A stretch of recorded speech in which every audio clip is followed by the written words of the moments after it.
Il va se représenter ou pas, Paul Biya? Il n'est plus candidat à l'élection, il n'est plus président national du parti. Je ne sais pas avec quel parti. Sans congrès, il faudrait qu'il vienne déjà, en tout cas, qu'il vienne passer l'examen du congrès pour être candidat à l'élection présidentielle, M. Morgan. Vous souhaiteriez qu'il se représente? Non, pas du tout. Je ne peux pas savoir. Un papa de 93 ans, il a plus besoin de son lit que de rester dans un bureau enfermé et rédiger des notes. Ce n'est pas possible pour lui d'être encore président de la République. Vous connaissez un pays où quelqu'un a 100 ans, il gouverne? Vous connaissez ou pas? Pas à ma connaissance. Alors, paix à l'âme du pape, il était fatigué, il est allé se reposer. Moi, je ne souhaite pas pour ça pour notre président, tout simplement parce que je pense qu'il a beaucoup de vie devant lui. Il a servi le pays, mais nous voulons tout simplement lui rendre visite en Vomeka dans son village. Il peut être tranquille. On ne va pas l'inquiéter pour ce qui s'est passé. On ne va pas l'inquiéter pour ce que ses amis ont fait. Pas du tout. C'est pour ça que ce débat devrait avoir lieu au sein du parti. Je suis désolé de le tenir ici. Le Cameroun est en état d'urgence. Le Cameroun est en état d'urgence généralisé. Nous sommes dans un pays où les promesses de rigueur et moralisation n'ont pas tenu très longtemps. 43 ans après, il y a une autre génération qui pense qu'il faut penser la blessure, il faut redonner, il faut réarmer le contenu moral des Camerounais, il faut apporter quelque chose de nouveau qui sortira de ce qu'on nous a enseigné jusque-là. Donc, ce que je fais aujourd'hui, c'est juste pour une question de salubrité publique et morale au Cameroun. Il faut déposséder certaines mentalités. Nous avons un groupuscule de personnes qui est parti de l'UNC et pour le RDPC qui n'a pas totalement réactualisé leur logiciel mental. Nous sommes dans un pays où, comme le feu Hubert Mononjana le disait, on a écarté la norme pour normaliser l'écart. Il faut remettre les pendules à l'heure. L'action qui est en justice est une action salvatrice pour non pas seulement le RDPC, mais pour tout le Cameroun. Alors, on va parler des accusations qui fondent donc votre recours. Quelle est la réglementation que votre parti a violée? Alors, l'article 17 de nos statuts stipule que le RDPC devrait avoir un congrès et que lors de ce congrès, on doit élire un bureau national. Et ce bureau national, à l'intérieur de ce bureau national, nous avons le bureau politique et le comité central.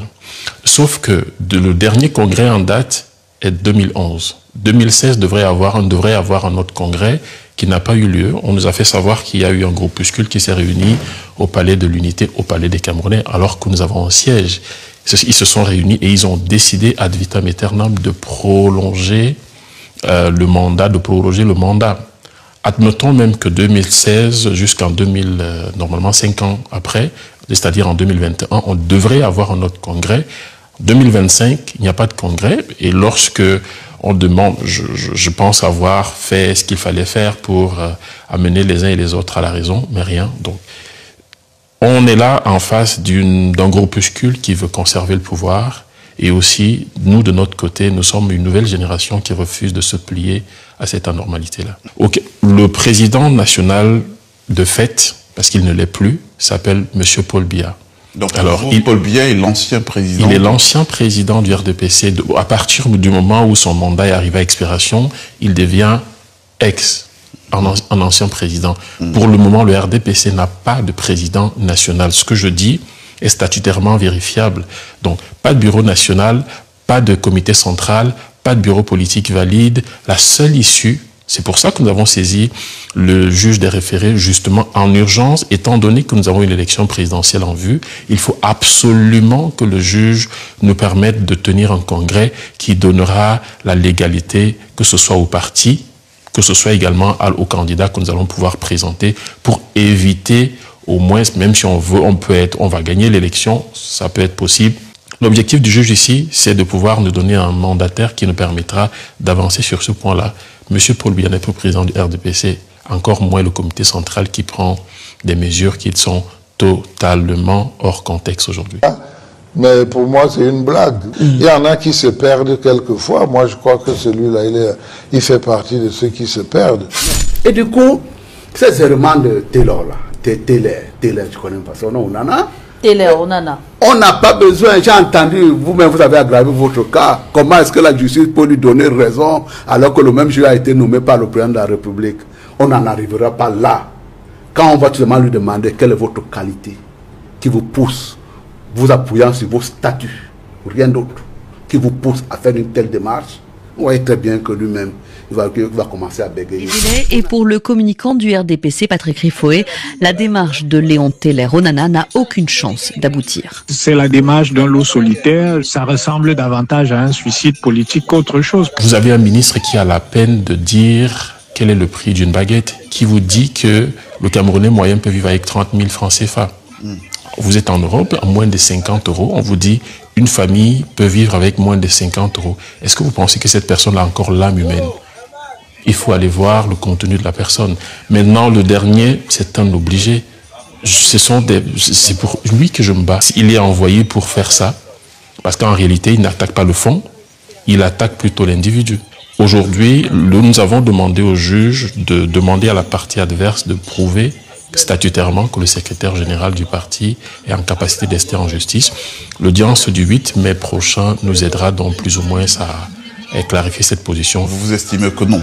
Non, bien au contraire, puisque aucun statut ne stipule que le SG peut prendre des décisions pour défendre le parti devant les tribunaux.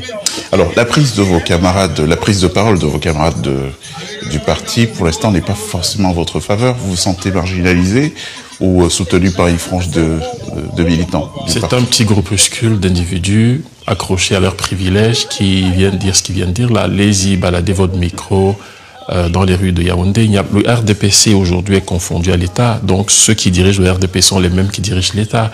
À un moment donné, je parle au nom d'une génération méprisée, d'une génération qui dit non, d'une génération qui ne va plus se laisser faire. Alors, je pense à un moment donné que si le Cameroun veut évoluer, si effectivement le président de la République, qui est par ailleurs président national sortant, l'ancien président de notre parti, voudrait laisser un héritage utile pour les générations à venir, à la fois, il devrait d'abord organiser le congrès, participer à l'organisation du congrès, décider de ne pas se présenter aux prochaines élections pour donner à cette nouvelle génération, tout au moins, de redonner un visage nouveau à notre pays, le Cameroun. Et que répondez-vous à ceux qui estiment que vous tentez de déstabiliser le parti? Ceux qui déstabilisent le parti, ce sont ceux qui ont volé les fonds publics. Je pense que la majorité de ceux qui se retrouvent aujourd'hui en prison, ce sont mes anciens camarades. Je me dois de dire la vérité face à vous, tout simplement parce que j'appartiens à une autre génération. On a toujours confondu le RDPC et des individus qui ont utilisé le RDPC pour spolier l'État, pour détourner. Alors, je vous prendrai un exemple. J'ai jamais été ministre. J'ai jamais été directeur général d'une société. Vous n'avez pas été en gestion Oui, en gestion quelque part. Pourquoi je devais être comptable de ce que les autres ont fait? Il y a deux catégories de personnes au sein du RDPC. La première, c'est celle qui s'accroche à ses privilèges, c'est-à-dire celle qui s'accroche aux prébendes, celle qui refuse de lâcher un peu plus pour le peuple, et notre génération qui refuse de rendre normal ce qui est anormal, tout simplement. Alors là, on est en pleine année électorale au Cameroun. Vous avez bien conscience que votre action en justice aujourd'hui est une menace même pour la présentation de votre parti à ces élections? Pas du tout. La menace ici, ce sont ceux qui refusent d'entendre la voix de la vérité. En organisant un congrès. Bien évidemment, ce sont ceux-là qui refusent pour une fois d'écouter le peuple. À un moment donné, lorsque vous avez fait votre temps et que vous savez très bien que ce temps que vous avez occupé était inutile, il faut partir. Il faut savoir partir. Il faut savoir laisser les choses.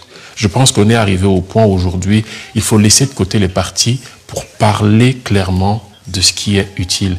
Le Cameroun, 43 ans après, qu'est-ce qu'on en a fait? Vous avez aujourd'hui des personnes qui ont érigé certaines pratiques. On ne peut pas avoir des jeunes qui ont fait quelques études et à qui on propose obligatoirement certains supplices corporels pour essayer d'avancer socialement. Il faut combattre ça. Nous allons mener ce combat parce que je ne suis pas seul. L'impression que mes aînés en face donnent, c'est que je suis seul, mais j'ai des millions de jeunes derrière. J'ai des millions de jeunes derrière.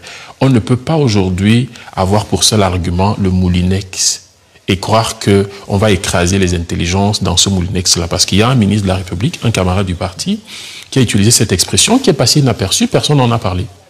Il vous dit qu'il va écraser, toute personne qui se lèvera pour dire il faut arrêter. Les intelligences au Cameroun aujourd'hui qui sont sorties, je profite de l'occasion pour leur dire que le temps de la lumière est arrivé. Ils peuvent rentrer dans d'autres pays. Ce ne sont pas les extraterrestres qui viendront délivrer notre pays, c'est nous-mêmes. Il faut déposséder ces anciennes mentalités qui, plus ou moins, sont restées confinées dans ce qu'on a appelé le parti unique. Ils sont tous convoyés de l'UNC pour le RDPC. Moi, je leur demande de venir se joindre à nous pour bâtir un nouveau Cameroun. Les Camerounais, dans leur immense majorité, sont des personnes intelligentes. Aujourd'hui, le seul handicap que nous avons, c'est la petite élite qui s'est agrippée au pouvoir, qui s'accroche. N'ayez pas peur. N'ayez pas peur. On nous a donné la peur comme étant l'argument fétiche, ce qui fragilise la mobilisation populaire, la mobilisation au Cameroun. Je pense qu'aujourd'hui, nous pouvons faire des choses sans faire de casse. Nous pouvons faire la politique sans faire de casse. J'invite tous les militants du RDPC, tous les jeunes du Cameroun, tous ceux qui sont politisés, entre guillemets, ceux qui ont la majorité, de se joindre à nous pour cette bataille. Si nous ne la réussissons pas, il ne s'agit pas d'Onana. Si nous ne la réussissons pas, sachez que nous serons obligés de nous battre avec les enfants, des fils à papa, qui eux sont nés avec des cœurs en or dans la bouche. Je suis de ceux-là que la République a rejetés. Je suis l'exemple que les méprisés de la République sont plus ou moins ceux qui sauveront la patrie demain. Aujourd'hui, nous sommes en 2025, c'est l'heure de la finale. Il n'y aura plus de prolongation ni de tir au but. Merci.